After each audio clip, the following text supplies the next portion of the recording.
Hello guys, welcome to my YouTube channel Srishti Shiksha. आज मैं आपके कुछ बेहतरीन सवालों को लेकर आई हूँ जो कि आपके ज़ूम मीटिंग से रिलेटेड हैं। यानी कि जब आप इंडिया मार्ट की जॉब के लिए अप्लाई करते हैं, उसके बाद आपको एप्टीट्यूड टेस्ट देना होता है। देन आफ्टर आप जो है इसके लिए सेल्फी वीडियो बनाते हैं 2 मिनट का, वो भी सिलेक्टेड हो जाती है तो आपके पास एक सर्टिफिकेट बन के आ जाता है। और उसके बाद आपका वर्क एग्रीमेंट साइन होते ही आप लॉन्च पैड यानी कि फर्स्ट कॉल लेकर अपना काम शुरू करते हैं। इस जॉब को अ, करने स्टार्ट करने के लिए आपको मुश्किल से 4-5 दिन लगते हैं, जिसमें आप अपने ट्रेनिंग भी कंप्लीट कर लेते हो और अपना वर्क एग्रीमेंट भी साइन कर लेते हो। अच्छा, अब इस जॉब को कैसे अप्लाई करना है? जिन्होंने मेरी प्रीवियस वीडियो नहीं देखी है, तो उन वीडियो को ध्यान से देख सकते हैं। मैंने प्लेलिस्ट बना रखी है how to apply IndiaMART वाली, जिसमें शायद 35 कुछ वीडियो हो चुकी हैं अराउंड, मुझे याद नहीं है। तो आपको वो देखनी है, ठीक है? उसमें मैंने सब कुछ डिटेल बता रखी है स्टेप बाय स्टेप, 2025 में भी और अब 2026 में भी कैसे अप्लाई करना है, क्या प्रोसेस है, सब कुछ बता रखा है। और आपके डाउट भी क्लियर करती जा रही हूँ जो लोग जॉइन कर चुके हैं इस चीज़ को। और नहीं तो आप चाहें तो आई बटन पे क्लिक करके भी आप मेरे चैनल की प्लेलिस्ट में जा सकते हैं, नहीं तो वीडियो के एंड में भी 2 वीडियो उससे रिलेटेड हैं, आप उस पे क्लिक करके भी और भी वीडियो को देख सकते हैं, ठीक है? अगर मेरी वीडियो आपको हेल्पफुल लगती है तो प्लीज़ मेरे चैनल को लाइक, शेयर और सब्सक्राइब करना ना भूलिएगा। अब मैं आपको बिना देरी के कमेंट पढ़वाती हूँ जो कि बहुत वैल्यूएबल है और मे बी शायद ऐसे इशू और लोगों को भी आ रहे होंगे, तो उनके आंसर्स भी मैं साथ के साथ दे दूँगी, ठीक है?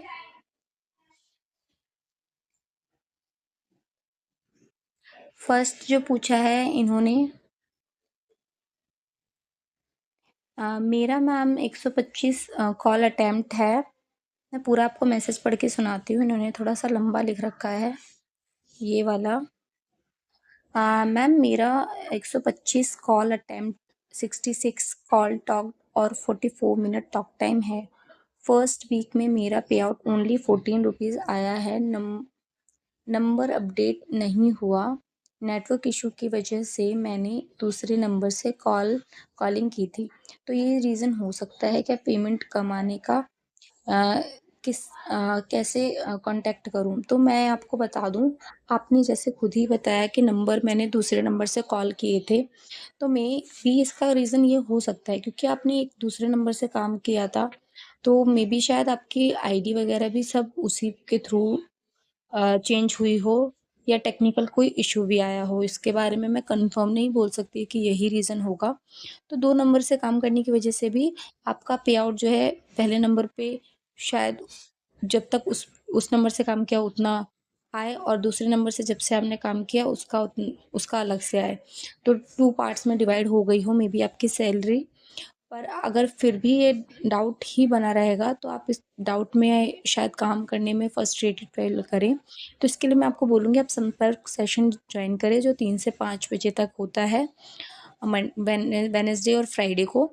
तो उस मीटिंग में जाके आप मीटिंग में जॉइन करके अपने ट्रेनर से पूछ सकते हैं। और आज की वीडियो इसी पे बेस्ड है कि हम मिड संपर्क सेशन कैसे जॉइन करते हैं और उसमें कैसे ट्रेनर से बात कर सकते हैं, क्या-क्या स्टेप फॉलो करते हैं। क्योंकि कई सारे जो व्यूअर हैं वो पूछ रहे हैं कि मैम हम मीटिंग तो अटेंड करते हैं बट हमारा मतलब एक तरीके से हमें चांस नहीं मिलता है अपनी बात कहने का।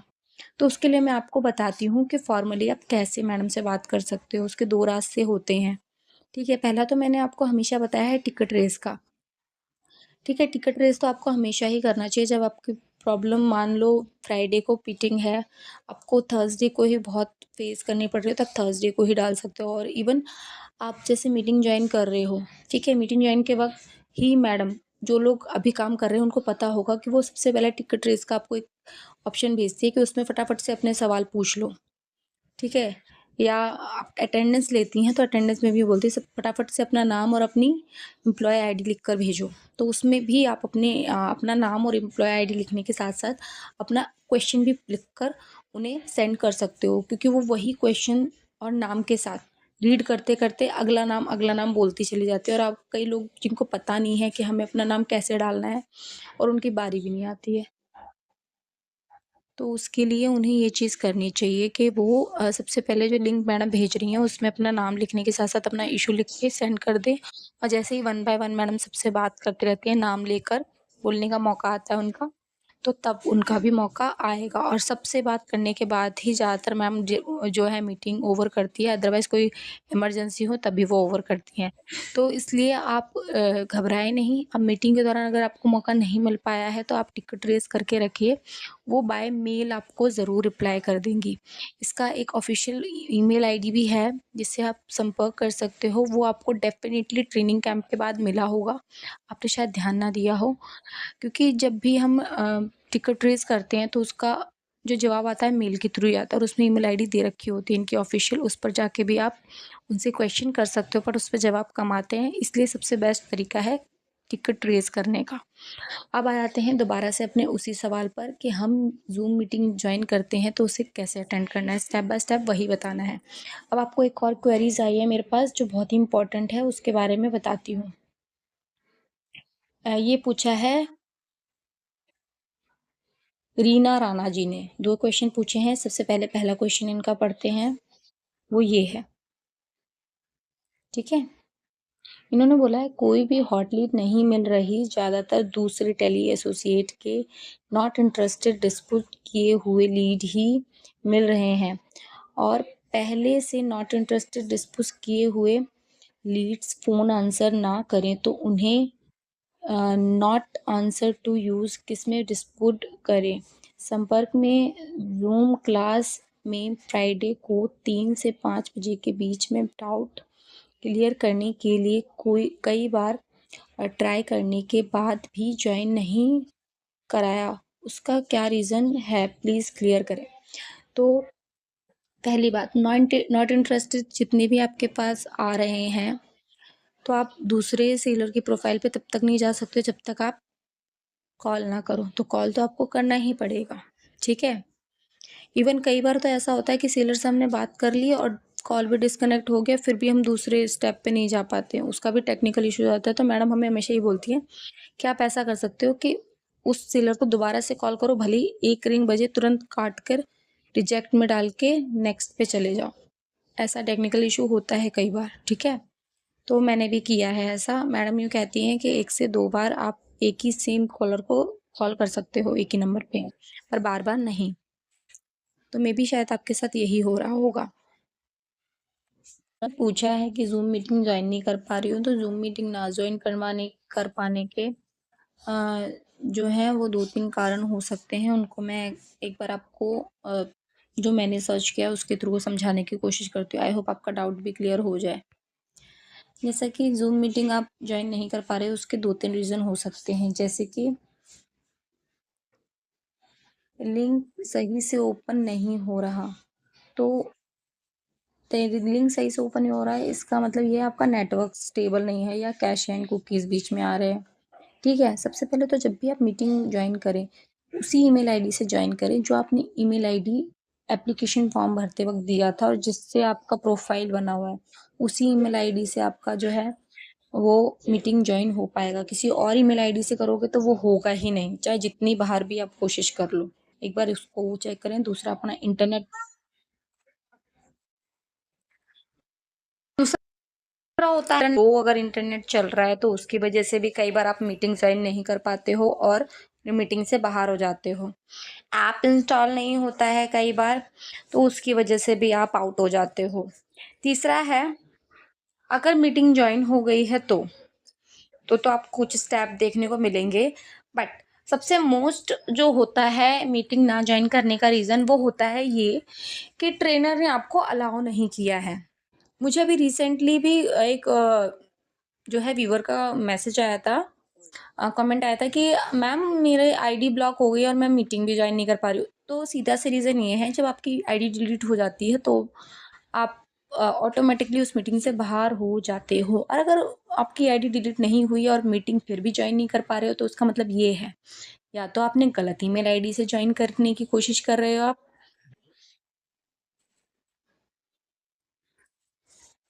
नेट स्लो है, या अभी आपने लॉन्च पैड सेशन अटेंड नहीं किया है, इस वजह से संपर्क सेशन की मीटिंग के लिए जो ट्रेनर है आपको वो अलाउ नहीं कर रहे हैं अभी। जब तक वो अलाउ नहीं करेंगे तब तक भले ही आपके पास लिंक प्रोवाइड हो चुका है, बट आप जॉइन नहीं कर सकते हो। तो उसके लिए भी आप टिकट रेज़ कर सकते हो, हर क्वेश्चन के लिए आप टिकट रेज़ कर सकते हो। ऐसा नहीं है कि टिकट रेज़ नहीं कर सकते, बट ये है कि आपको टिकट ज़्यादा रेज़ नहीं करने हैं। जब बहुत ही ज़्यादा प्रॉब्लम हो, आप सब कुछ करके देख चुके हो, यानी कि कैशे कुकीज़ डिलीट कर दिए, अपना इंटरनेट कनेक्शन चेक कर लिया, सब कुछ ठीक-ठाक चल रहा है, बट फिर भी आपको प्रॉब्लम आ रही है, तो ही आपको टिकट रेज़ करना है। और मीटिंग में आपको कैसे जॉइन करना है, वो मैं आज आपको बताने वाली हूँ अच्छे से। तो अगर आप मीटिंग अगर जॉइन कर चुके हो तो क्या होगा? आपको एक तो दिखेगा आपका माइक, ठीक है? माइक का मतलब है जैसे ही आप माइक के बटन पे क्लिक करोगे तो आपका माइक जो है ओपन हो जाएगा, यानी कि आप बोलोगे तो ट्रेनर को सुनाई देगा, और जैसे ही आप उस पे दोबारा क्लिक करोगे तो वो म्यूट पे चला जाएगा। तो दिखेगा उसके बाद चैट बॉक्स, जिसे हम बोलते हैं कैप्शन भी। ठीक है, इसके थ्रू जैसे ही ट्रेनर अलाउ कर देते हैं स्टार्टिंग में ही, जैसे ही आप मीटिंग ज्वाइन करते हो तो वो अलाउ कर देती है कि फटाफट से ये लिंक जो वो हमें सेंड कर रही हैं वो फटाफट से कॉपी करो, उस लिंक को ओपन करो और अपना जो है एम्प्लॉय आईडी और नाम के साथ उन्हें सेंड कर दो, ताकि कितने लोग उनकी मीटिंग में हैं वो उन्हें पता चल जाए। और मैंने आपको साथ ही साथ बताया था, जैसे आप अपनी एम्प्लॉय आईडी और अपना नाम लिख के सेंड करते हो, आप उसमें फटाफट से अपना इशू भी लिख दो, तो वो पढ़ लेंगी। ठीक है? और दूसरा कैप्शन वो बहुत कम देर के लिए ओपन करती है, क्योंकि हज़ारों सवाल होते हैं, फटाफट लोग सवाल पूछना शुरू कर देते हैं पहले, तो आप तब भी पूछ सकते हो, मे बी आपका सवाल पहुँच जाए उन तक। पर हाँ, कैप अगर आप उसमें जो लिंक प्रोवाइड कराती हैं उस फॉर्म को फिल करते हो जिसमें अपना एम्प्लॉय आईडी, अपना नाम और अपना इशू पूछते हो, तो वो भी मैम वन बाय वन पूछ सुन मतलब क्वेश्चन पढ़ती हैं और वन बाय वन उनका आंसर भी करती हैं, और आपके नाम के साथ। ठीक है? अगर आप एक बार आपको मौका नहीं मिला, ज़्यादा रश है या मैडम ने जल्दी से मीटिंग रैप अप कर दी, तो आप नेक्स्ट में आप रेज़ कर देना, तो आपको पता चल जाएगा उसका आंसर, बाय मेल भी आंसर आ जाता है, ऐसा कोई इश्यू नहीं है। एक ऑप्शन होता है उसमें टिकट है रेज़ हैंड का। ये रेज़ हैंड का ऑप्शन होता है, जो लोग पूछते हैं ना, मैम हमारा तो नंबर ही नहीं आया मैम से बात करने का। तो आप टिकट रेज़ कर चुके हो, सब कुछ हो गया है, मैडम आपको जो है नहीं बात कर पाई हैं, तो आप रेज़ हैंड का अपना जो है बार-बार उसे टैप कर सकते हो, तो मैम को हाइलाइट हो जाएगा कि ये अभी तक बात नहीं कर पाए हैं और उनके पास कोई जो है इश्यू है, जो हमें रिज़ॉल्व करना है। करना है आपको फटाफट से जो है लिंक ओपन करना है, और उसके बाद आपको ज्वाइन करने के बाद अपना माइक ऑन करना है और चैट बॉक्स ओपन रखना है, कि जैसे ही मौका मिले तो आप उनसे चैट भी कर सको। और माइक तब तक अनम्यूट रखना जब तक मैडम नहीं बोलती हैं अनम्यूट, सॉरी म्यूट को जो है अनम्यूट ना करने के लिए कहें तब तक। अगर आप अनम्यूट रखोगे तो वो ज़रूर बोलेंगे, क्योंकि सबका शोर आएगा तो वो किसी का आंसर नहीं दे पाएंगे। ठीक है?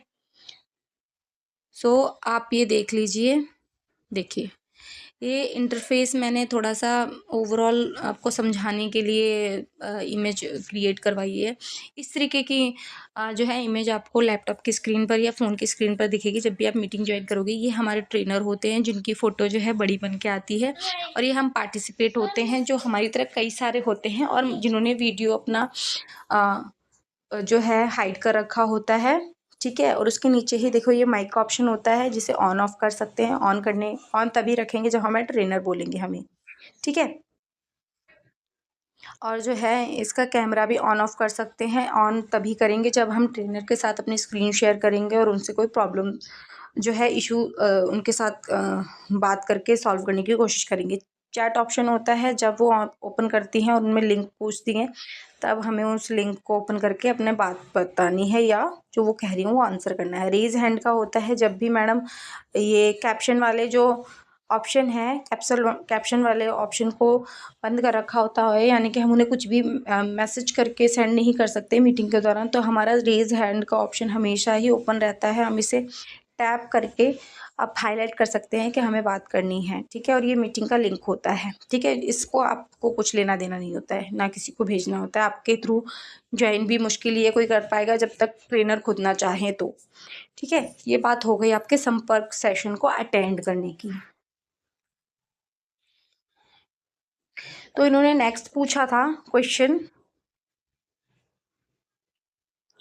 और जो सेलर इन्होंने पूछा है, और जो सेलर बोलता है कि मैं खुद से फ़ोटो अपलोड कर दूँगा और उन्हें व्हाट्सएप लिंक भेज दिए हैं, तो वो कॉल कहाँ डिस्प्यूट किए जाएँगे? तो सीधी-सी बात है, जिस कॉल को आपने उनसे पूछा, उन्होंने बोला कि मैं बाद में अपलोड करूँगा, तो आपको सीधी-सी बात है उसे रीशेड्यूल करना है। रीशेड्यूल करने के लिए सबसे पहले तो आप कॉल डिस्कनेक्ट करने से पहले उनसे पूछोगे, सर आप बाद में कर लोगे, क्या मैं आपको शाम के 5 बजे फ़ोन कर सकती हूँ? अ, ये चेक करने के लिए कि आपने जो है फ़ोटो प्रोडक्ट अपलोड किए हैं या नहीं किए हैं। अगर वो मना कर देते हैं, तो उनसे बार-बार नहीं पूछना है, ओके सर, थैंक यू। उसके बाद आपको 1 दिन बाद वाला रिमाइंडर लगा के रीशेड्यूल करना है, ठीक है? उसे रिजेक्ट में नहीं डाल सकते हो आप, रिजेक्ट में डालोगे तो आपका ज़ेडटीपी आ जाएगा, उन्होंने मना नहीं करा है क्योंकि, ठीक है? और उसे आप इनरीच भी नहीं कर सकते हो क्योंकि उन्होंने तुरंत कुछ भी, एक फ़ोटो क्या, एक फ़ोटो का नाम भी अपडेट नहीं किया है। तो इसीलिए आप इन दोनों में तो नहीं डाल सकते, रीशेड्यूल में ही डालना होगा आपको, ठीक है? और फिर आपको डिस्प्यूट करना है, भले ही उन्होंने औरों को भी बोला है, सेम लाइन आपको भी बोली है, बट ठीक है, आपको थोड़ा-सा काम बिहेव करते हुए उनसे यही कहना है कि ठीक है, मैं आपको कल या परसों में इस अपडेट के बारे में पूछ लूँगी, आप चाहो तो ये बोल सकते हो। पर रीशेड्यूल उसी दिन नहीं करना है, रीशेड्यूल करोगे उसी दिन तो मेबी शायद सेलर एंग्री हो जाए और आपको प्रॉब्लम हो। आई होप मैंने आपके दोनों सवालों का जवाब दे दिया है, और ऐसे ही न्यू अपडेट को जानने के लिए आप मेरे चैनल को लाइक, शेयर और सब्सक्राइब करना ना भूलें। Thank you.